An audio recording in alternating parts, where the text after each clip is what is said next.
Nos encontramos con un modelo económico y social que está basado a día de hoy en los despidos, en los bajos salarios, en la ausencia de derechos, ¿no? Un modelo económico basado en la precariedad y, evidentemente, ante ese aumento de la conflictividad laboral dispersa, intermitente, como también ha dicho Paloma en la ponencia anterior, la oligarquía y los poderes económicos, pese a todo, tratan de seguir defendiendo sus privilegios a toda costa.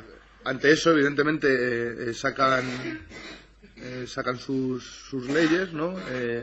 Las dos grandes leyes conocidas que se están utilizando a día de hoy para reprimir la protesta y el derecho de huelga es la ley Mordaza y el artículo 3.15.3, que es un artículo coercitivo y que criminaliza la huelga y la protesta de los trabajadores y las trabajadoras. Bueno, pues nada, yo soy sindicalista de comisiones obreras de industria, soy miembro del comité de empresa de John Deere en Getafe, en Madrid. Y bueno, pues nosotros hemos estado 4 compañeros de comisiones procesados por huelga y hemos tenido a Antonio Segura con Antonio García defendiéndonos en el proceso. Afortunadamente es un caso que ya está archivado y bueno, pues nos procesaron también nos procesó el director de nuestra fábrica en Getafe por una actuación supuesta que él hacía en la huelga de nuestro convenio hace 4 años. Nos aplicó el 315, el 172 de coacciones y bueno, pues afortunadamente primero el fiscal y luego el juez vieron que el 315 no era aplicable y luego conseguimos que retirara la acusación el director de la fábrica y que quitara lo que pedían de indemnización porque decían que no lo habíamos dejado pasar en la huelga y tal, ¿no? Viendo que había que ya éramos 300 los procesados por huelga en España y que pues se estaba criminalizando el derecho de huelga y se estaba criminalizando la misma acción de los sindicatos, pues se nos ocurrió hacer una petición al Movimiento Obrero Internacional planteándole que se dirigiera al gobierno español, a las embajadas españolas, exigiendo la derogación de este artículo 315.3, que es el que se está utilizando en la mayoría de los casos en donde se procesa a trabajadores y sobre todo a miembros de comités de empresa, sindicalistas, de comisiones obreras de UGT, pero también hay que decirlo a muchos cientos más de otros sindicatos y directamente pues a trabajadores que participan en estas acciones de huelga, ¿no? Bueno, esta iniciativa pues la verdad es que tuvo mucho más eco porque el Comité Internacional contra la Represión la hizo suya y la difundió. Este comité, que tiene su sede en París, pues bueno, pues lo desplegó por bastantes sitios y bueno, pues hubo una acogida muy interesante. Enseguida nos empezaron a llegar comunicados de apoyo, notas de secciones sindicales, de comités de empresa, pero también comunicados de federaciones provinciales, de federaciones estatales, de confederaciones enteras de distintos países, hasta llegar a un número de 18 países, desde Brasil a Venezuela, a Estados Unidos, a Guadalupe en el Caribe, a Francia, por supuesto, a Alemania, de 18 países que en muchos de ellos han dirigido a las embajadas españolas diciendo: oiga, nos hemos enterado que tienen ustedes a cientos de personas procesadas por participar en huelgas. Y entonces lo que planteaban al gobierno español era eso, la derogación del 315, la anulación de los procesos. Y bueno, pues a partir de ahí pues hemos tratado de formar esta comisión que trataba un poco de agrupar a algunos de los procesados, algunos de los abogados que han estado vinculados a la defensa de estos procesados o que simplemente tenían interés en defender la libertad sindical y el derecho de huelga. Había un manifiesto que firmaron 40 abogados españoles que también se dio a conocer, muchos de ellos, la mayoría laboralistas de UGT de comisiones, pero también había de otras organizaciones. Y bueno, pues en esta comisión, pues sobre todo lo que hemos hecho son 2 actos. Hemos hecho un acto en el Centro de Aguas de Atocha de Madrid, de Comisiones Obreras, y hicimos otro acto en la Junta en el Centro Dotacional de Arganzuela de Madrid. Y bueno, pues lo que hemos querido hacer es, en estos actos, en primer lugar, contribuir y poner en manos de nuestras confederaciones esta aportación a la campaña general que han hecho nuestros sindicatos de huelga no es delito, para defender a sus afiliados, a sus militantes. Y en segundo lugar, pues hacer hacer desde un punto de vista más político un planteamiento primero de que es necesario la unidad para exigir que acabemos con esta criminalización de la lucha sindical y del derecho de huelga, y que es necesario la movilización para conseguir esto, ¿no? Y esto se consigue con medidas concretas como la derogación del 315.3, ¿no? Entonces, desde aquí lo que queríamos era, digamos, que unir un poco a distintos actores tanto del ámbito jurídico como del ámbito sindical, como también comprometer un poco a representantes de distintas fuerzas políticas para que hiciéramos un poco presión en este sentido, ¿no? Aquí lo que se ha buscado muchas veces por las empresas y por la Fiscalía y las instituciones es criminalizar la acción sindical, paralizar que determinadas personas o activistas de los sindicatos o trabajadores aplacarles un poco en sus luchas, pero lo que se ha buscado pues es criminalizar en conjunto la acción sindical, y sobre todo pues se nos ha metido una pena de banquillo, que en el caso de los 8 Airbus pues eso, han estado 5 años procesados, y ahora con su sentencia lo que se ha visto claramente es que con su increíble sentencia, que todos nos alegramos de ella, pero la sentencia lo que deja muy claro es que los hechos se han producido. O sea, que ha habido esa supuesta coacción a trabajadores para que hagan huelga. Lo que viene a reconocer el juez es que eso ha pasado, ¿no? Como decía José Mota, alguien ha matado a alguien, ¿no? A verlo, haylo, o sea, alguien ha hecho algo aquí, ¿no? Entonces, lo único que se han librado porque no han sido capaces de demostrar que habían sido ellos, ¿no? Pero la pena de banquillo de estar 5 años procesados, 5 años con el foco que incluso familiarmente, personalmente, pues eso mina a cualquier activista, a cualquier persona, a cualquier trabajador, pues eso ahí queda, ¿no? Y ya consiguen paralizar de alguna manera la acción sindical y en lo personal a muchas personas que son líderes, digamos, que son referentes en sus ámbitos, ¿no? La campaña huelga no delito no puede flaquear ahora después del juicio de los 8 Airbus. Hay muchos casos más.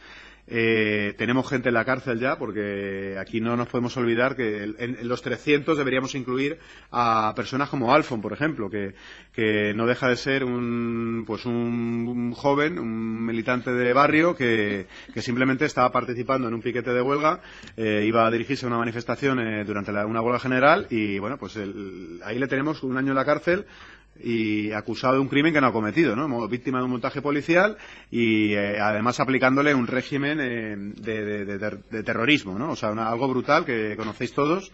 Pero también tenemos entre los 300 pues está toda la gente del SAT. O sea, tenemos ahora a Andrés Bódalo, que ha ingresado en la cárcel, y bueno, no sé si es directamente el 315, pero ya sabéis que el 315, digamos, que es el vehículo que se ha puesto de moda en el último periodo, pero en el cóctel del 315 van las coacciones y toda una serie de hechos que, si se van acumulando, pues al final entras en prisión, porque no, esta gente que se ha dedicado a ocupar fincas y a montar broncas importantes, pues al final tienen ahí una serie de causas que al final se acumulan y tienes el pasaporte a prisión, ¿no? Y entonces digamos que en esta agenda de las organizaciones debería de estar decir que no somos 300, sino que seguramente serán cerca de 1000 los procesados en España por huelga o por acciones de protesta o de manifestación diversas, y que debemos de poner en el centro la derogación del 315.3, que ahora lo teníamos a huevo. Y de verdad que yo creo que va a ser un drama si al final, por distintas razones y que sabemos, si no se llega a formar un gobierno de verdad de izquierdas que ponga esto en el centro, si vamos a una nueva convocatoria electoral que es incierta, pues la verdad es que vamos a perder una ocasión fabulosa, ¿no? Y luego, por último, pues eso, ¿no? Es decir, hay que poner el acento en el que la movilización tiene que continuar. Hemos visto que el tema de Airbus además ha servido para sacar pecho a los sindicatos, para dar a conocer la actividad más honrosa y la legítima y la actividad fundamental de los sindicatos, y eso tiene que servir en cada uno de los casos que siga habiendo, ¿no? Y por eso la movilización tiene que continuar, y es importante que hayáis organizado este acto, porque de alguna manera pues podemos poner esto en el centro, y debe de ser una ayuda para que en comisiones, en UGT, en todos los partidos, esto sea una prioridad. Bueno, soy Daniel Hernando, en la actualidad soy el responsable político provincial del Partido Comunista, pero en la provincia de Huelva. Soy militante de las comisiones obreras, y fue en función de mi participación en la huelga general del 14 de noviembre de 2012 en la que me vi inmerso en un proceso un poco kafkiano, ¿no? Y ahora voy a situar, porque lo importante no fueron los hechos como tal de la huelga. Supongo que esto fue una norma general en la huelga general del 14 de noviembre, que fue una huelga general relativamente poco conflictiva, ¿no? Con respecto a anteriores huelgas, o incluso con lo que vienen siendo muchas veces las huelgas del sector de ramos, que suelen ser donde se dan los conflictos más intensos. Fue una huelga en la provincia de Huelva que sí se destacó porque normalmente los grandes despliegues policiales, ¿no? Solían concentrarse siempre, o suelen darse siempre, en las grandes ciudades, ¿no? Normalmente, incluso cuando se dan las escaladas represivas, ¿no? Las provincias como Huelva, que son la periferia del cubo, pues suelen quedar un poco al margen, no suelen darse esas escenas. Esa huelga sí tuvo un elemento en ese sentido que cambió, que fue una mayor presencia desproporcionada. De hecho, no sabíamos de dónde habían sacado tantos policías. Incluso llegamos a pensar que habían vestido a guardias civiles como policías nacionales, porque era muy complicado que hubiesen sido capaces de poner esa cantidad de policías en la calle, ¿no? Pero bueno, eso queda en el terreno de la anécdota, ¿no? Hubo un momento, ¿no?, de la huelga en el cual se produce una carga policial. Son golpeadas fundamentalmente unas compañeras de comisión obrera, que es la que se encontraba en ese momento a la cabeza del piquete, porque el resto nos encontramos con unos cortes de carretera, y se amaga con denunciar. Bueno, eso queda ahí. Y finalmente, de hecho, la huelga, hay un momento terminado en el que se produce todo otro amago de carga, la policía pierde una porra y nos vienen a pedir, por favor, que donde la tiene se le devuelve la porra. O sea que, para que imaginemos que no era una situación particularmente conflictiva, ¿no? Ni tensa, ¿no?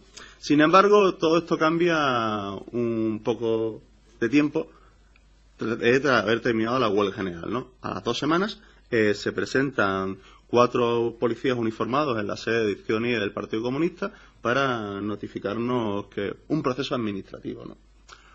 El proceso administrativo era descabellado. Descabellado por la proporción y por la propia literatura que nos vamos a encontrar luego en todo el proceso, ¿no? Como había comentado anteriormente, la represión en Huelva siempre había sido una cosa mucho más liviana, pero esto cambió con el nombramiento del subdelegado del gobierno, Enrique Pérez Figuera, ¿no? Un individuo de estos que te lo encuentras con los tirantes con la banderita de España, todo este tipo de elementos, ¿no? Que entonces la escalada represiva, no solamente Huelva se sitúa dentro de la misma, sino que durante una serie de años la sanción, la multa y las peticiones de cárcel empiezan a ser una constante en la munición y el conflicto. Bueno, total que me encuentro en ese momento en la sede del Partido Comunista de Izquierda Unida. De hecho, no me encuentro en la sede, me encuentro en la cafetería cuando la administrativa baja histérica a decirme de que se encuentran 4 policías nacionales preguntando por mí en la sede. Echo un vistazo, firmo, ¿no?, cojo los pliegos y empiezo a encontrarme. Aquí la literatura del documento es importante porque nos da una primera impresión del carácter profundamente político e ideológico del proceso. Me refiero, hay una frase muy sintomática que venía a decir lo siguiente: Daniel Hernando Berger no pudo ser identificado, pero es conocido sin lugar a dudas, ya que se trata de un dirigente del Partido Comunista. Eso venía en un pliego de la subdelegación del gobierno. Luego, este tipo de elementos empiezan a ser una constante en todo el proceso. Hay que distinguir que nos encontramos con 2 procesos, uno penal y uno administrativo. El proceso penal es el más regular de ellos, y el administrativo, bueno, el administrativo nos encontramos con que incluso cuando, como todos conocéis, no puede haber 2 procesos a la vez por la misma causa, ¿no? Entonces nos encontramos que, en tanto que está desarrollándose el proceso penal, el proceso administrativo queda paralizado. Bueno, pues eso no fue así. Me refiero, el proceso administrativo continuó mientras el proceso penal se estaba desarrollando, produciéndose embargos de nómina, determinadas cuestiones que supuestamente tendrían que haber quedado paralizadas a expensas de que se solventase el proceso judicial. Uno de los actores fundamentales en todo esto fue un subinspector de policía, de hecho valenciano, que se lo traen exclusivamente entre los años 2010 y 2014 a la provincia de Huelva. Y protagoniza casi todas las escenas represivas, ¿no? Sobre todo de denuncias falsas que vamos a venir ir sufriendo todos estos años. Y se centra muy particularmente en la acción de lo que es el núcleo, porque se da una serie de circunstancias en esos años, algunas políticas, fruto de nuestro trabajo, y otras simplemente una casuística muy variada, que el cogollo del conflicto social es el comité local de la Juventud Comunista y del Partido Comunista. Se da una serie de circunstancias en ese momento en el que funcionamos como pegamento de lo que por un lado es Comisiones Obreras y por otro lado es la PA, el 15M, ¿no? Se da una serie de circunstancias de que nos encontramos nucleando de una manera y coordinando eso. Entonces Enrique Pérez Vera descarga toda la represión sobre ese núcleo. La represión más importante, de todas maneras, pese a la que vamos a pensar, no es mi caso, ni hay otro caso similar, porque cuando empieza el proceso administrativo y penal se sitúan dos niveles de responsabilidad, ¿no? Por un lado se encuentra la mía y la del secretario de organización de Comisiones Obreras, porque todo esto es de manual de la Brigada Político y Social. Me decía, cuando tuvieron que cargar contra él, dice, mira, pues al responsable del Partido Comunista y al responsable de organización de Comisiones Obreras, que son los que nos piden 61.124 euros de multa. En el relato es extremadamente divertido, sobre todo porque no tiene nada que ver con lo acontecido y tiene unos elementos de ficción muy peliculeros, ¿no? Pero una masa que intenta asaltar la delegación de Agricultura de la Junta de Andalucía para hacerse con el control de la misma, todo esto aparece en el pliego. Claro, a mí me resultaba muy divertido. Dice, bueno, ¿y qué vamos a hacer nosotros con la delegación de Agricultura de la Junta de Andalucía? Claro, dice, que vamos a llevarnos las grapas o algo así, ¿no? Porque no tiene otro tipo de utilidad, ¿no? Pero una cosa un poco casquiana, ¿no? Y bueno, además, claro, la sanción tan extraordinariamente alta venía de las acciones que relataba, evidentemente, que yo había cometido. Bueno, yo dirigía una turba, según el relato de... Sí, no. Pero es que los términos son importantes. Yo dirigía una turba junto a José Manuel Valderas que intentaba asaltar la delegación de Agricultura, a la cual se enfrentaba una serie de heroicos policías, ¿no? Los cuales, en un momento determinado, pues esta turba amenaza con... Bueno, y a poner casi fin a la vida de una serie de compañeras que pretendían ir a trabajar, ¿no? Y entonces, en un momento determinado, cuando ellos intentan proteger el derecho al trabajo de esta mujer, pues violentamente lanzamos a la masa contra ellos, ¿no? Y yo intento reducir a un policía, le hago una presa con la intención de desarmarlo e internarlo en la masa, donde ya sabríamos el fin que hubiese tenido dicho policía. Sí, no. Pero bueno, luego además en el propio auto se dice, bueno, que ha habido una quema de contenedores, ¿no? Algunos altercados a lo largo y ancho de la ciudad, que si bien no se nos puede responsabilizar directamente, como lo dejáis caer, dice, pero claro, el inductor intelectual, evidentemente, es el secretario del Partido Comunista, que desde su sede estaba planificando uno a uno la quema de contenedores, ¿no? Me refiero. Esto puede resultar muy cómico, pero esto fue una realidad que se vivió en la provincia de Huelva y protagonizó fundamentalmente por el subdelegado del gobierno y por un subinspector, que es el que se traen para hacer este tipo de labores. Que además, hay otra anécdota curiosa. Quizás esté entrando demasiado en el terreno de la anécdota, ¿no? Pero yo creo que nos permite hacer una composición de cuál ha sido el cuadro, ¿no? En un momento concreto, un compañero de la Cuenca Minera, miembro de las comisiones obreras, delegado sindical, ya no es delegado sindical porque la mina la han cerrado, pero en su momento delegado sindical, me entrega un billete de lotería. Y me dice, Dani, este va a ser el subinspector que te ha puesto la denuncia. ¿Por qué esto, no? Porque yo era un viejo conocido, me refiero, durante el conflicto minero, allí se había dedicado a funcionar con una especie de lista negra y había una serie de delegados nuestros que automáticamente estaban insertos en todos los procesos. Me refiero, había un corte de carretera. ¿Cuáles son los sospechosos habituales? Los rojos del lugar, ¿no? Para adelante. hasta el punto de que este compañero, mientras estaba dando un proceso de fusión y él se encontraba como delegado en el Congreso en Madrid, le estaban sancionando por haber protagonizado un corte de carretera. Y pudo demostrarlo, no porque tuviese fotografías de momento, sino porque tenía un ticket, porque el hombre había aprovechado que estaba en Madrid, había ido al Corte Inglés a comprarle un abrigo a su compañera o algo por el estilo, y con el ticket de compra se pudo librar de la sanción. Me refiero a que este individuo es el que... este individuo es el que viene de una manera u otra a ejecutar los episodios centrales de la represión en Huelva durante esos años, ¿no? Bueno, en total nos encontramos 13 compañeros y compañeras, todos militantes del Partido Comunista y de la Juventud Comunista, menos uno, que era un delegado de Hoteles NH, que a raíz de eso se afilió al partido. Eso creo que fue por empatía, ¿no? Nos encontramos insertos en ese proceso con dos niveles de responsabilidad. Por un lado, el responsable de la organización de Comisión Obrera y el responsable del partido. Y por otro lado, pues 11 compañeros y compañeras, 11 camaradas, que tenían pues multas de 1.000, 2.000 euros, ¿no?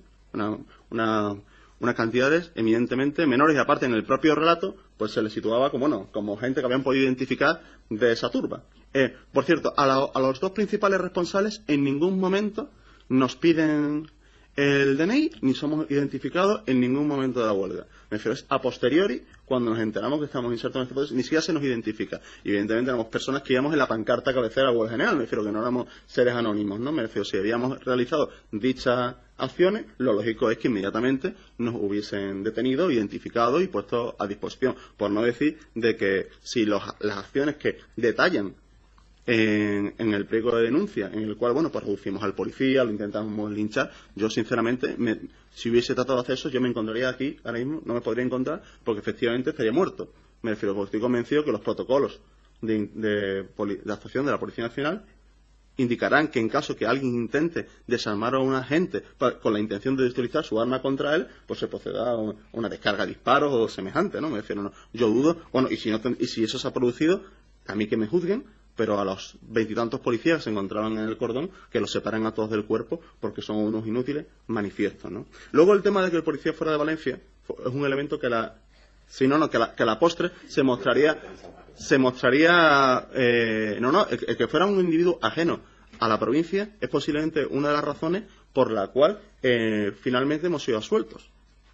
Esto puede parecer una tontería, pero fue muy importante en el proceso porque más adelante los demás policías dicen que ellos no vieron nada. Posiblemente si hubiese sido un compañero de la localidad con lazos entre ellos, el desarrollo final hubiese sido muy diferente. Pero en este caso, al no haber lazos, pues los policías, pues, evidentemente, un proceso de esta naturaleza, que aparte en la provincia fue bastante mediático, pues limitaron, digamos, su capacidad de mentir. Y dijeron, bueno, mira, nosotros vamos a decir, vinieron a contar que la huelga había sido muy violenta, ¿no? Que todavía, pero nadie vio nada, ¿no? Pero si el policía hubiese sido un agente de la policía de la provincia, posiblemente los 60.000 euros de multa me los hubiese comido. Hay un elemento a destacar, que es el que más daño hizo, y mira que esto lo analizamos, ¿no? Mira, lo que más daño nos hizo organizativamente no fueron las dos multas de 60.000 euros. Fueron la pléyade de sanciones de 300 euros que nos comimos durante esos 4 años. Eso fue lo que efectivamente desmanteló parte de la organización y lo que había en torno a ella. Porque es la represión de baja intensidad la más peligrosa, porque desde estos grandes casos represivos tú incluso puedes hacer bandera y convertirlo en un arma política, ¿no? Me refiero. Y hacer grandes campañas, se hicieron conciertos, se hicieron actividades. El problema fue la enorme cantidad de sanciones, y mira que nosotros lo analizamos y dice, mira, el peligro son las sanciones menores, lo que es la represión de baja intensidad, que eso es lo que realmente hace daño. Eso del chaval que comienza a movilizarse y recibe una multa de 300 euros, su propio entorno personal y familiar se ocupa de que no siga movilizándose. Dice, mira, tu padre está en paro, tu madre está limpiando portales y saca 400 euros, nosotros no podemos pagar una multa de 300 euros, así que no te vuelvas a ir a ninguna manifestación, no te vuelvas a movilizar. Eso fue lo que realmente hizo daño y es el aspecto más pernicioso de la campaña de represión desatada por el Partido Popular. No son los grandes procesos. Los grandes procesos, a fin de cuentas, vienen a descansar en militantes más o menos fajados, incluso en dirigentes. Hablamos de compañeros y compañeras que tienen asumido el rol del conflicto social y las consecuencias que se pueden derivar más o menos de este. Sin embargo, la represión de baja intensidad es el arma más peligrosa y la que nosotros en Huelva nos hizo un daño terrible. Me refiero, muchos compañeros de la juventud y del partido que bien no dejaron de militar, pero pasaron evidentemente a cumplir un papel mucho más secundario en tanto participar en el conflicto, encabezar movilizaciones e incluso legalizarlas.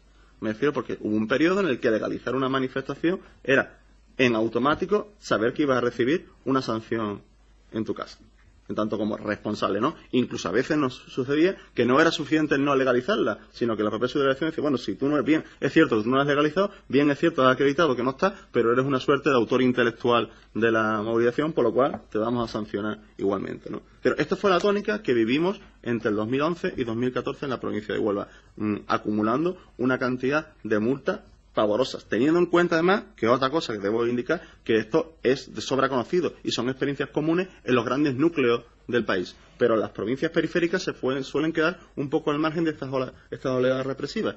Este no fue el caso a partir de la entrada del gobierno del Partido Popular y en concreto con este subdelegado del gobierno, que la tónica general del conflicto cambió por completo. Finalmente el proceso ha salido de manera venturosa, después de un proceso largo de 4 años hubo un juicio, conseguimos salir absueltos, entre ellos, porque una de las razones fundamentales fue que ninguno de los otros policías declaró haber visto eso, trajeron a un par de policías a declarar que la huelga había sido muy violenta, uno dijo que le habían metido una patada, otro que, nunca le habían golpeado con tal violencia, que se había sentido humillado, una cosa, pero ninguno de ellos había estado en el piquete, cosa que incluso la propia jueza puso de relieve. Dice, pero si esto ha sido tan conflictivo, este aumento ha sido de tal tensión, ¿cómo es que ninguno de los compañeros que han estado con ustedes en el piquete ha venido aquí a declarar? Si ustedes se traen a 2 policías que no estuvieron en ese piquete. Sí, estaban en la huelga en la provincia, pero ninguno estuvo en ese momento del conflicto. Y eso fue lo que de una manera u otra nos salvó. Luego, otro elemento a destacar, se me ha vivido anteriormente del relato, es cómo sitúa determinados momentos de conflictos, ¿no? Me refiero, por ejemplo, hay un corte en Huelva, tiene una serie de accesos, pero 2 de los principales son puentes, por lo cual si tú consigues una de las clásicas tácticas en las huelgas generales es cortar los puentes. Si tú cortas el puente, pues digamos, aísla la ciudad y tendrías que entrar básicamente a través de la marisma, cosa que solamente los esquiroles más motivados atraviesan a ver los hilos, ¿no? Atraviesan las marismas. El resto, pues no suele hacerlo, ¿no? Entonces nos encontramos con que se intenta cortar la carretera, no se nos deja, evidentemente, hay momentos de tensión, no llega a haber conflictos, pero sí hay momentos de tensión, y finalmente se acuerda con la policía un tiempo de corte del puente, y tal lo cual los piquetes se retiran, ¿no? Bien, pues en la denuncia de la subdelegación del gobierno se detalla cómo José Manuel Valderas y yo incitábamos a los ánimos para que la gente se enfrentara a la policía. Digo que es que la denuncia de la subdelegación del gobierno es digna de ser leída, pero es una novela de ficción maravillosa que incluye batallas campales, me refiero, es una cosa increíble. Pero esto nos da una clave de las estructuras ideológicas con las cuales están operando esta gente. Porque hubo un momento en el que nosotros entendíamos que lo que había sucedido es lo siguiente: sobrepasados por el conflicto social, siendo incapaces de gestionarlo, el único sector del Partido Popular que tenía algo parecido a una solución era el sector más reaccionario y filofascista, que es el que al menos tenía una respuesta para esto. Dice, mira, nosotros no sabéis de esto, pero solo tenemos una solución, que es los palos y llenar las comisarías de gente. Y esto es la línea que durante un tiempo se impone.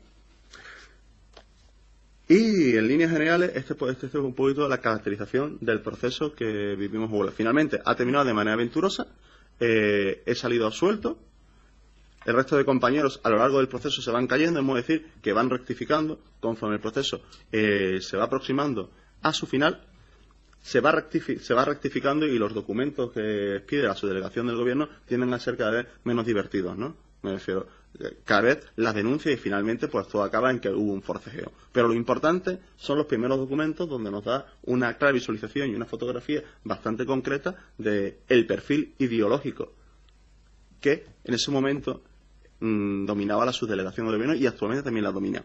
Esto además hay que leerlo en conexión con otro elemento que sucede en Córdoba. En Córdoba hay a lo mejor se hace ejercicio de memoria, os sonará porque tuvo en su momento un pico de difusión mediático pero muy corto.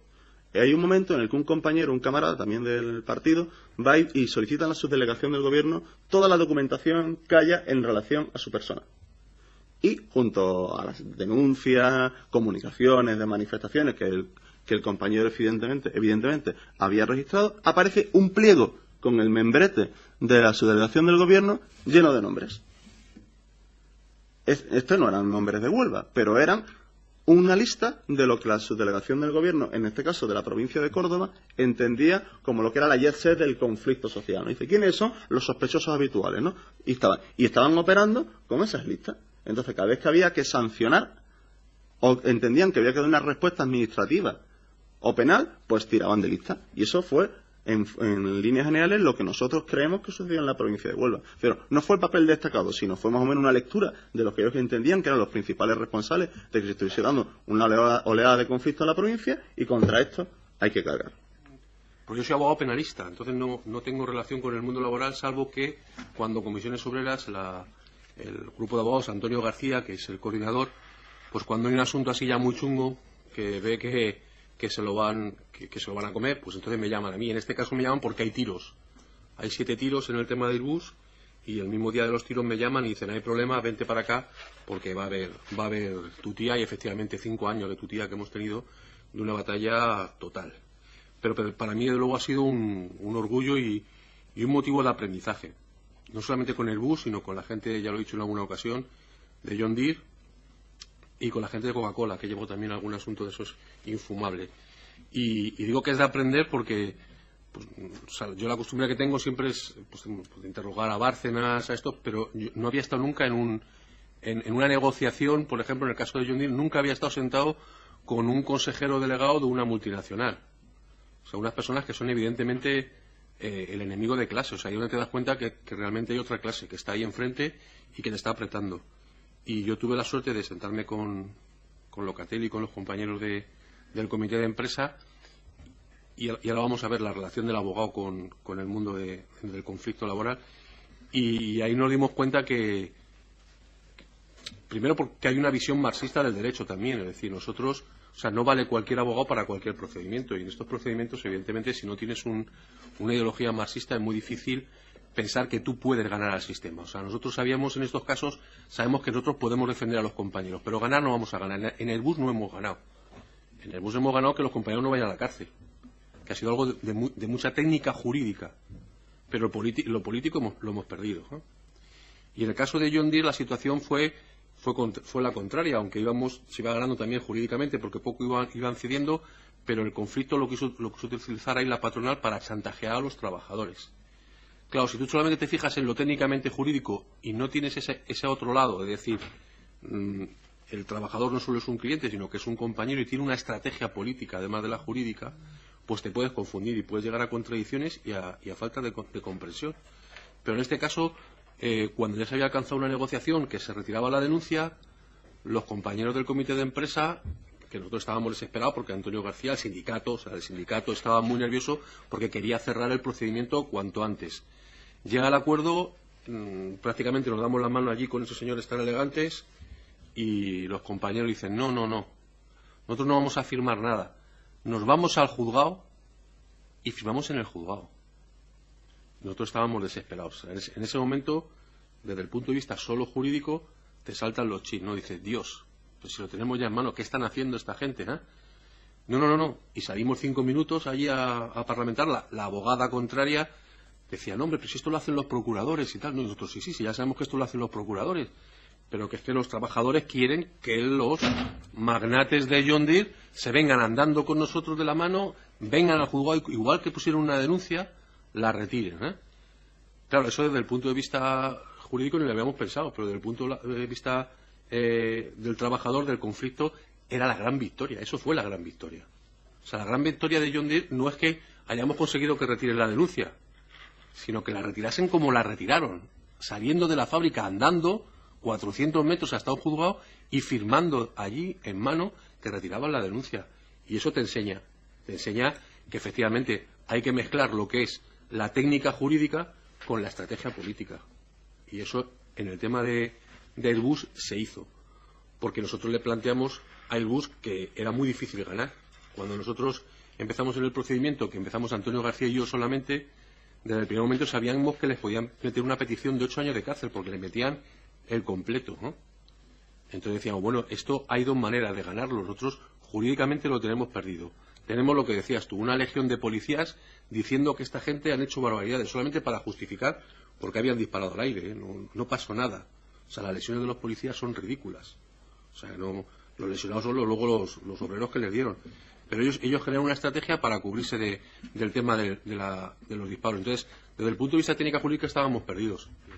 Y en el caso de Airbus estaba tan perdido el asunto que nosotros dijimos, no, esto tenéis que sacarle una rentabilidad política, sindical. Hay que movilizar al sindicato. Seguramente perdamos, pero si combatimos, si le damos un contenido de movilización en la calle denunciándolo, no es que vayamos a ganar lo jurídico, que el juez no se va a dejar seguramente influir por eso, pero tenemos ganado lo político, o sea, la solidaridad de la gente por esta barbaridad. Y entonces ahí también nos decían los compañeros, efectivamente, una empresa como Airbus, que está acostumbrada a la negociación, que son una élite dentro de la clase obrera, porque tiene unos salarios y unas condiciones laborales excepcionales, se convierte de la noche a la mañana de un sindicalismo de negociación a un sindicalismo de conflicto, desde la propia base, ¿no? Y eso fue admirable, porque además tenían la capacidad, el sindicato, aunque esté dormido y muerto, tiene la capacidad de movilizarse. Y entonces ya nos empezamos a enterar, pues mira, que este fue del Partido Comunista, y la gente ya empezó a funcionar de otra manera. Y empezaron a decir cosas como esa. Bueno, la negociación genera satisfacción en lo inmediato, ¿no? También puede generar frustración en lo inmediato, pero normalmente la negociación genera, pero el conflicto genera conciencia de clase. Aunque lo ganes o aunque lo pierdas. Porque además ves cómo los compañeros te apoyan, y es muy importante. En Airbus hemos visto gente destrozada psicológicamente, de los 8. No ha trascendido, pero hay gente destrozada psicológicamente. Y familias a punto de la ruptura. Y claro, nosotros todo esto lo hemos ido haciendo con, evidentemente, nuestra estrategia jurídica, pero luego estaba la otra. Igual que en John Deere, un momento los trabajadores de Airbus se plantan como se plantan los trabajadores, siempre muy comprensivos con los abogados, porque siempre, bueno, también se llega, el feeling ideológico también es evidente que acaba, por eso es necesario que los abogados sean marxistas. O sea, yo no excluyo a nadie que pueda hacer una excelente defensa en un procedimiento penal, pero en estos casos, si tú eres una persona que te considera de la misma clase que tu compañero, la situación es distinta.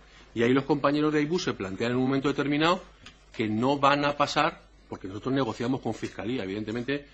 Estuvimos negociando mucho tiempo con Fiscalía, y Fiscalía, ese kit de 8 años, cuando empieza la movilización y cuando empiezan las presiones por parte del lobby sindical también a presionar dentro de la Fiscalía de Madrid, también empiezan a bajarse. O sea, decir, bueno, pues el atentado baja, cambia el Código Penal, también baja la pena, pero políticamente la Fiscalía no se mueve ni un milímetro. Dice, no, el 315.3 os lo coméis sí o sí. Y los compañeros del sindicato, igual que con el mismo criterio que John Deere, que dijeron, no, nosotros retiréis la denuncia, pero os venís al juzgado a firmar. Los compañeros de Airbus dicen, nosotros somos sindicalistas y jamás hemos coaccionado a un trabajador. Por lo tanto, abogados, por ahí no vamos a pasar. O sea, ese es el único punto que no se negocia. Y nosotros vamos a juicio con eso. Es verdad que luego un bulo que decía, se les ha aconsejado que aceptasen y que... No, nunca. O sea, por eso digo que es muy importante a la hora de una defensa jurídica que se haga siempre desde la crítica marxista del derecho, que existe. Es verdad que los abogados, con la guerra civil, perdimos los referentes ideológicos en el mundo del derecho, pero sí hay una crítica marxista del derecho y una forma desde el derecho de actuar en los procedimientos penales de forma marxista. Es decir, nosotros en el tema de la querella de Bárcenas, cuando ponemos la querella de Bárcenas, es una propuesta política que hace Izquierda Unida, pero Izquierda Unida no lo quiere hacer desde un punto de vista solo político, sino que dice que eso tiene que ser un conflicto social donde movimientos sociales y otras organizaciones políticas y 30.000 personas que firman esa querella van a ese conflicto.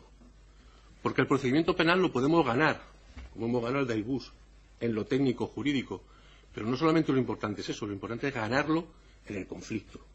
Y yo creo que Airbus ha cambiado de la noche a la mañana, con independencia de que no hayamos conseguido, que ahora vamos a entrar, porque no conseguimos ganar en lo político. Es decir, hemos ganado en la movilización, hemos cambiado una forma de hacer política en un sindicato como Airbus, que era de la negociación, y se han dado cuenta que en el conflicto también se pueden conseguir cosas, pero luego es verdad que la sentencia ha sido una sentencia que no recoge la expectativa que nosotros queríamos que recogiese. Lo primero que dijo el juez: yo del 315 no voy a hablar. El 315 está en la ley. Y como está en la ley, yo lo tengo que aplicar. Eso antes de empezar el juicio, el primer día. Se dice eso. Hubo muchas discusiones con los compañeros abogados que no entienden el análisis marxista del derecho, aunque llevan años defendiendo al sindicato muy dignamente y que han ganado procedimientos históricos, ¿no? Pero no entienden ese concepto. Y planteaban que nosotros teníamos que llevar a la mesa de la discusión el tema del derecho de huelga. Y nosotros, en el caso de los que entendíamos ese análisis marxista del derecho, decimos no. Nosotros no podemos ir a discutir a un juzgado con un juez que representa, y es el representante evidente, de una clase social, que además ha hecho un código social de clase para reprimir a esta otra clase. Yo no le puedo ir a discutir sobre si yo soy un piquete informativo, porque lo que entiende el enemigo de clase como piquete informativo son unos señores muy brutos, no señores y señoras, señores muy brutos, porque normalmente las mujeres se nos escapan, a no ser que hayan hecho muy grave, ¿no? Son señores muy brutos que van a impedir que los otros trabajen, y lo van a impedir de una manera violenta. Cualquier juez en este país, cualquier juez con excepciones muy pequeñas, lo entiende desde ese punto de vista. Entonces yo no puedo ir a discutir eso, aunque hay una sentencia del Tribunal Constitucional que dice que el piquete es legal y se puede hacer. No, porque eso lo tenemos perdido. Y eso lo vimos luego en la sentencia. Por ese lado lo hubiésemos perdido. Solamente se pudo enfocar la defensa en relación a la prueba, buscar contradicciones en los reconocimientos que hicieron los policías, y por ese lado salimos, bueno, victoriosos en el aspecto de que no entraron en la cárcel los compañeros. Pero si lee la sentencia de Ibus, es una sentencia, siendo un juez, digámoslo así, muy ajustado a derecho, que es lo más progresista que podemos pedir en este país, es una sentencia que hace un reconocimiento, bueno, te lo dice, o sea, es que esta gente, o sea, y hubo gente que coaccionó, de verdad, no hubo un solo trabajador lesionado, es verdad que se les escupió, eso es verdad. Pero en ningún momento hubo una agresión a un compañero, no lo hubo, no existió. Sin embargo, la sentencia dice que sí, que se agredió y se impidió el desarrollo del derecho al trabajo, y pone de nuevo el derecho del trabajo por encima del derecho de huelga, pero es que es eso. Y eso me lleva a mí a hablar de lo que quería hablar, sobre el contenido de clase de la carrera judicial en nuestro país, que es una cosa, además del 315.3, que es evidente que hay que cambiar, y hemos conseguido que casi todos los partidos, salvo el PP, han dicho que lo van a cambiar, ojalá, y por eso es necesario llevar mayorías a los congresos, porque los congresos son los que legislan los códigos penales de clase. Pues claro, el Código Penal español no refleja más que lo que ha sido el Parlamento español en el régimen del 78. O sea, un código penal que beneficia a los corruptos y a los que se llevan el dinero a otros países, pero que machaca a un señor y a una señora que se ponen con una pancarta en la puerta de una empresa. Y tenemos que decirlo, todos estos conflictos son de la huelga general para defendernos de una reforma laboral que había hecho el Partido Socialista. O sea, que es que de la marinera de lo que estamos hablando, ¿no? Entonces, a lo que iba, la composición del poder judicial, estamos hablando del poder, que es un poder que emana del pueblo, como el poder legislativo y el poder ejecutivo. Es el de los jueces, se hace a través de una selección de una oposición memorialista, o sea, que solamente hacen de memoria unos exámenes, que están 4 años preparándolo, después de hacer una carrera que cuesta un derecho, y que solamente accede una determinada clase social que tiene los medios suficientes para pagar a sus cachorros ese acceso a esa profesión. Y que hoy estamos viendo en las noticias que encima están diciendo que quieren que el poder político no influya en el poder judicial y tener más independencia, una independencia que no es la independencia judicial. Es decir, y caemos en esa trampa de las fuerzas progresistas. No se cae porque hay gente que lo pone encima de la mesa, pero evidentemente Ciudadanos ha caído en esa trampa. Cuando los jueces están diciendo nosotros queremos un presupuesto, queremos dirigir la policía para las investigaciones, porque eso va a agilizar la justicia, y además queremos tener el Consejo del General Poder Judicial para poder sancionarlos y poder administrar ese poder, lo que estamos haciendo es una élite y una casta al margen de la democracia. Otra cosa es que sea negativo el que sean los partidos políticos los que elijan el Consejo General del Poder Judicial.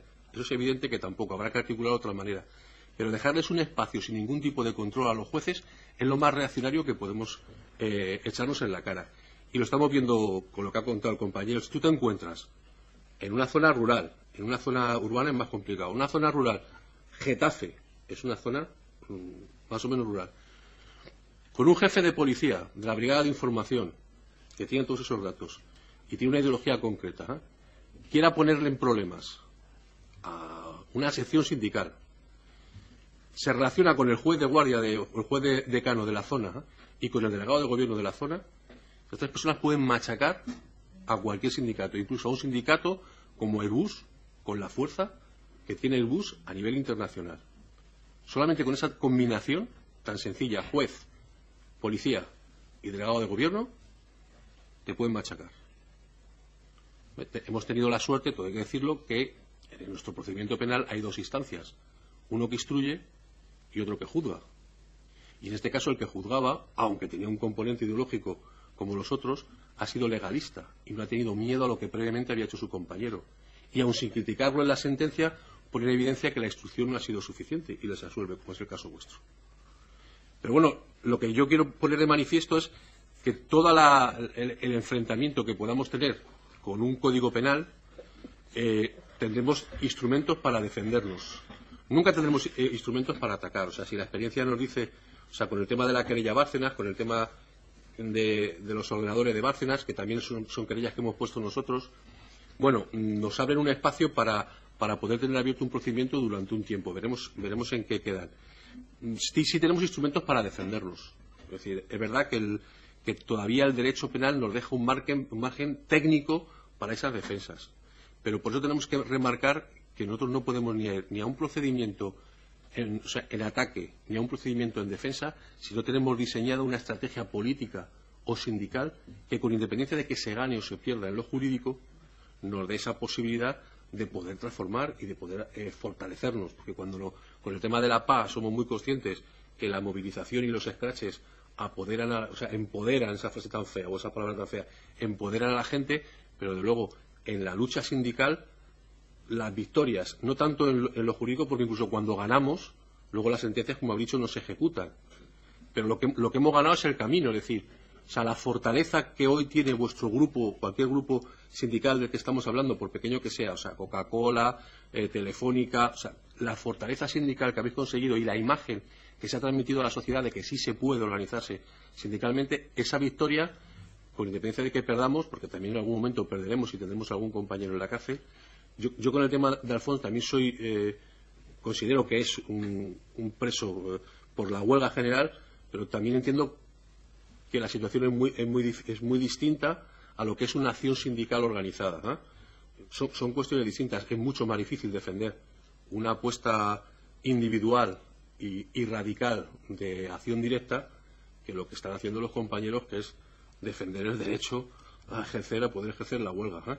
Por supuesto, eso es mucho más difícil de defender, porque ya pasamos a una fase donde ya los jueces no es que no sean legalistas, sino que te van a machacar, y lo que empiezas, de entrada ya no vas al mismo juzgado, sino que te vas a otro juzgado, ¿no? Entonces, ese es el interés que quería remarcar en cuanto a cómo se puede vencer en este conflicto, en lo político y en lo jurídico. Y luego, pues sí, denunciar un poco la figura del delegado de gobierno y de los informes policiales. O sea, es una vergüenza, lo que pasa es que poco a poco eso se iba cambiando porque se pone de manifiesto. Hubo una imagen muy paradigmática, que fue la imagen de las marchas de la dignidad, cuando cogen a un tío y le está machacando a la policía y dice que soy compañero, que soy compañero. Esa estúpida imagen cambió la mentalidad de muchos jueces. O en el que rodea el Congreso. Bueno, eso cambió porque lo hemos visto. O sea, nosotros que estamos en asociaciones, yo soy del Foro de Abogados de Izquierdas, pero estamos en asociaciones donde nos relacionamos con jueces de izquierda, más que progresistas. Hay pocos, pero los hay también, y con fiscales. Y eso, dentro de la comunidad, de la comunidad de jueces, cambió mucho la mentalidad. O sea, cuando nosotros decíamos es que hay infiltrados policías, pues te decía, es una fantasía de abogado rojo, ¿no? Cuando tú lo ves, que dices que soy compañero, la situación cambia. Entonces, bueno, eso está cambiando mucho, pero sí es verdad que los atestados policiales es una vergüenza que solamente, y también es una vergüenza que tenemos que asumir todos. En este país, cuando el derecho penal ha servido para machacar al independentismo vasco, ha valido todo. Y nadie ha dicho nada. Cuando ha acabado la lucha violenta del independentismo vasco o el terrorismo de ETA, cuando ha acabado, las técnicas de represión que utilizaban en el País Vasco se siguen utilizando, en este caso, para que genera el conflicto, para los sindicatos. Y nos encontramos con atestados de ese tipo, que permanecen descripciones de verdaderas batallas campales, la masa ingente, bueno, y el ataque con todo, con todo, dice, ¿con qué? Dice, con banderas, y eran banderas de plástico, estas que lleva comisiones, pues nos daban con las banderas, claro. Luego cuando ve las imágenes, que en el tema del bus nos sirvió mucho, cuando ve las imágenes les preguntamos ¿cuántas banderas? Había cientos de banderas, y salen las imágenes y no se ve ninguna bandera, y les pegaron con las banderas. Claro, el juez decía, miren la bandera, señoría. Claro, el juez dice, hombre, yo no voy a hacer una sentencia para decir que esto miente y que todo es un montaje, pero claro, en ese momento cambia también la mentalidad del juez. Entonces, los atestados hay que denunciarlo. En todos los foros jurídicos lo estamos denunciando. No puede ser prueba de cargo suficiente un informe policial. No lo puede ser. Tiene que venir colaborado por otros medios, por imágenes, pero sin embargo en este país se está condenando a gente solo por la declaración de los policías. Y los policías en la mayoría de casos son parte en el proceso, porque encima se autolesionan o inventan lesiones o tienen lesiones de su propio ejercicio profesional y esas lesiones pues luego se utilizan. Entonces tienen interés también en la causa. Por lo tanto, hay que ir mentalizando poco a poco a los jueces, pero insisto, es muy difícil mentalizar a una persona que defiende una posición de clase. Entonces lo que tenemos que cambiar es cómo se accede a la carrera judicial. Los sindicatos tendrían que apostar de nuevo por el cuarto turno, con independencia de que luego los propios jueces nuestros nos salgan rana, y desde luego una de las apuestas que estamos haciendo desde la plataforma por una justicia de todos, y que algunos partidos políticos lo han asumido en su programa, es crear una escuela pública de jueces, es decir, donde no te cueste dinero la preparación y donde te sea becado por el Estado, una escuela pública donde cualquier hijo de obrero que tenga unas notas suficientes en la carrera pueda acceder a hacer una oposición sin que eso le cueste dinero. Es decir, intentar buscar mecanismos donde en ese poder pueda entrar la clase obrera, que hasta ahora no está representada. Estamos mal representados en el Parlamento Europeo, por supuesto en unas condiciones muy, muy pequeñas, la clase obrera. En el Parlamento Español parece que vamos subiendo en representación, aunque no todo el mundo se considere clase obrera, y desde luego en el Poder Judicial es que no hay obreros, jueces, o sea, no hay ninguno. Y hijos de obreros, si te pones a ver las oposiciones, como mucho puede salir algún hijo de un funcionario de categoría A, pero no hay. Entonces es una cosa que hay que cambiar. El día que cambiemos eso, desde luego los procedimientos contra los sindicalistas serán entendidos de otra manera. El piquete se entenderá como eso, como un piquete, porque el hijo del obrero sí ha visto a su padre alguna vez, por lo menos algunos, en un piquete, y no lo entienden como un hecho agresivo en sí. En el bus se les acusaba en muchas ruedas de reconocimiento, sí, ese estaba allí, es el líder sindical. Esa era la acusación, el líder sindical. Sí, ese estaba ahí, llevaba el megáfono. Sí, ese estaba ahí, es del sindicato y dirigía. Y eso dicho por policías. Que claro, que luego va al sindicato y los considera sindicato humano, el sindicato unificado de la policía. Y eso es otra cosa que también nos tenemos que mirar. Es decir, será en clase obrera, pero cuando están trabajando de policías, desde luego no están representando a la clase obrera. Y poquitos se les olvidan las cosas, ¿eh? Hay algunos que sí, que luego llegan y dicen, yo no me acuerdo de nada ni vi nada. Y dice, chapo, este es el del operativo, el único que es de izquierda, ¿no? O por lo menos que se le ha olvidado todo. Pero el resto de policías es que es así, es corporativismo puro y duro. Y bueno, no me enrollo más, pero vamos, insistir en eso. Siempre que tengáis a un abogado que esté en un procedimiento, tenéis que intentar que entienda que la estrategia política la define los trabajadores y que la estrategia jurídica no puede estar al margen de lo que diseñan los trabajadores. Porque cuando no se gana en un sitio se va a ganar en otro.